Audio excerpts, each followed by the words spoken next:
What's up everybody, it's Nick, and we're back again for another drum playthrough review. For those of you brand new to these videos, my name is Nick. I like to do these videos because I'm a drummer, I like analyzing technique, and I like watching people play drums because that's awesome. So the night before this video was filmed, which will be March the 6th, I went and saw Flesh God Apocalypse up in Richmond, Virginia at the Canal Club. It was a little bit of a road trip, probably about an hour and a half drive for me, but that's okay. It was worth it because I found out that Eugene Ryabchenko was offering drum lessons on that tour. So I decided, you know what, why not get one from him? It would be fun. It probably is going to be really cool. So I decided, yeah, why not? Let's go ahead and get a drum lesson from Eugene. And I learned a lot of interesting stuff from him, including some tips on how to do double strokes and swivel technique for foot technique and all that. Because I brought some of my gear up there to practice with, he got to try out my quad pedals, which was really awesome. I'll upload a video of that later on my channel. But his first reaction upon seeing them was, oh wow, I've never seen those in real life before. So that was awesome. Anyway, the set was really awesome, so I figured, you know, why not, in honor of Eugene, let's go ahead and do a reaction of one of his most famous drum playthroughs. This was before he joined Flesh God Apocalypse, so this is him doing a cover, but either way, it's still awesome.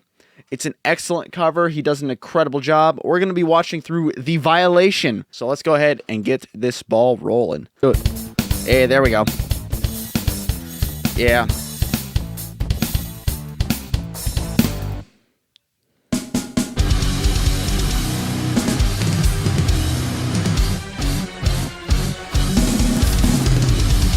And again, so I don't know how people can do that and windmill at the same time that they're playing.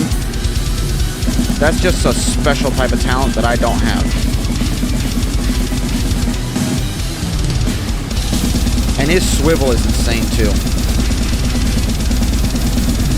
In the lesson I had with him yesterday, like, it was that crazy, just like that.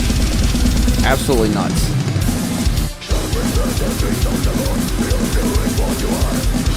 Wow.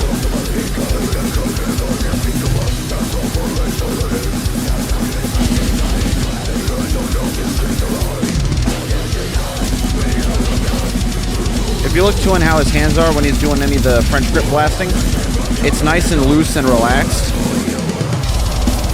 It's not like he's straining too much to do it or anything like that. It seems very effortless.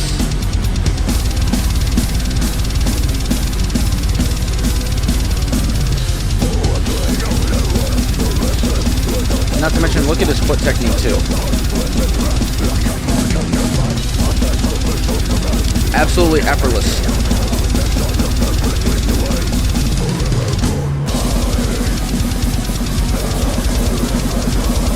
And that's one foot.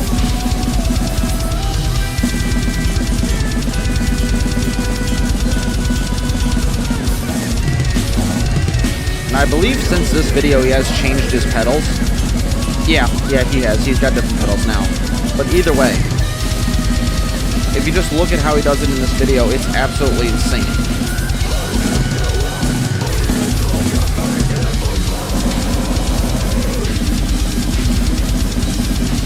And again, effortless. He's windmilling when he does it. He's relaxed. But you can tell he's also pushing it.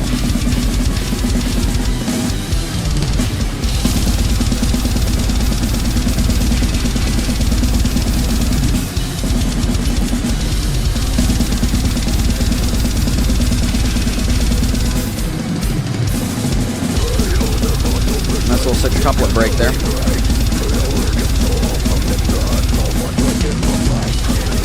This is a fast song too. This song's like 270 BPM.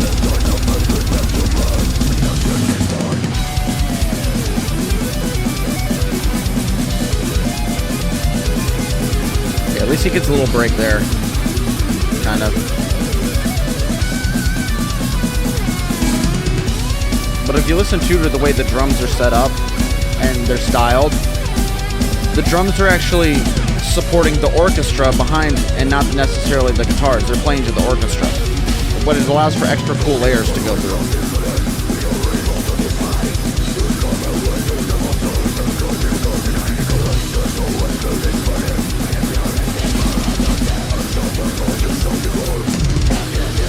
Nice little quad though there.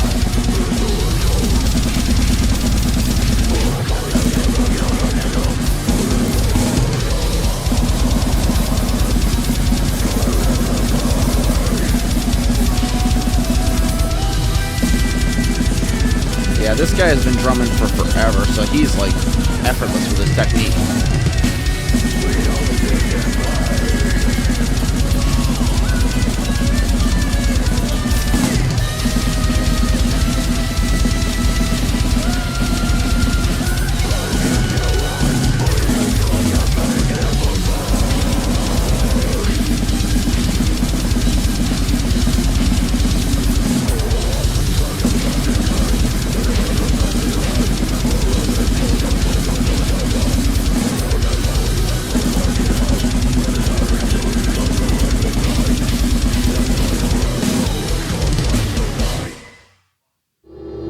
Salute! Yeah, salute indeed.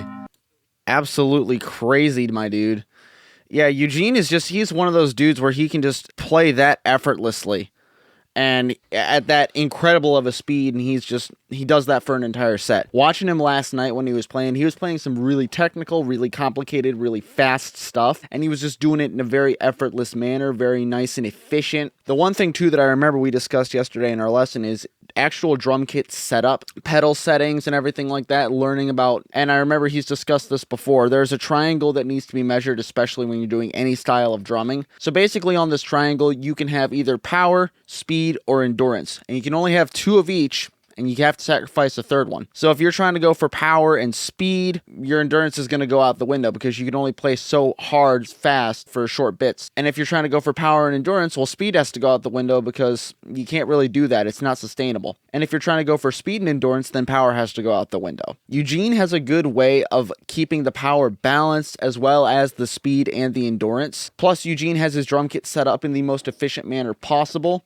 His cymbals aren't too high up, so he doesn't have to reach too high in order to get one of his cymbals. Kind of like what you see in the hair metal days where they have their cymbals like way above their head and they got to reach to hit it. Eugene's setup is a lot more efficient, so that way he can play faster, he can play for longer, he can play with more power, and he's using a lot less energy to do it. So that is something also that other drummers should take into consideration as well whenever they're doing anything. Your drum kit setup and everything like that is incredibly important. All that to the side, Eugene is an incredibly smart and talented person and a very incredible drummer. If you look at how his technique is, it's very clean. He's very loose when he does things. His finger speed and all that is just absolutely incredible, and he just keeps it constant. And I will say too, with my lesson with him the other day, it was absolutely phenomenal. Eugene is such an incredible teacher too. He teaches things in an extremely simple and effective way to learn. If you are thinking about getting drum lessons from him, do it. It's worth it. With all that being said, though, that's going to be the end of this video. Hopefully you guys enjoyed it. Go check out Eugene and all his stuff because he's an incredible drummer.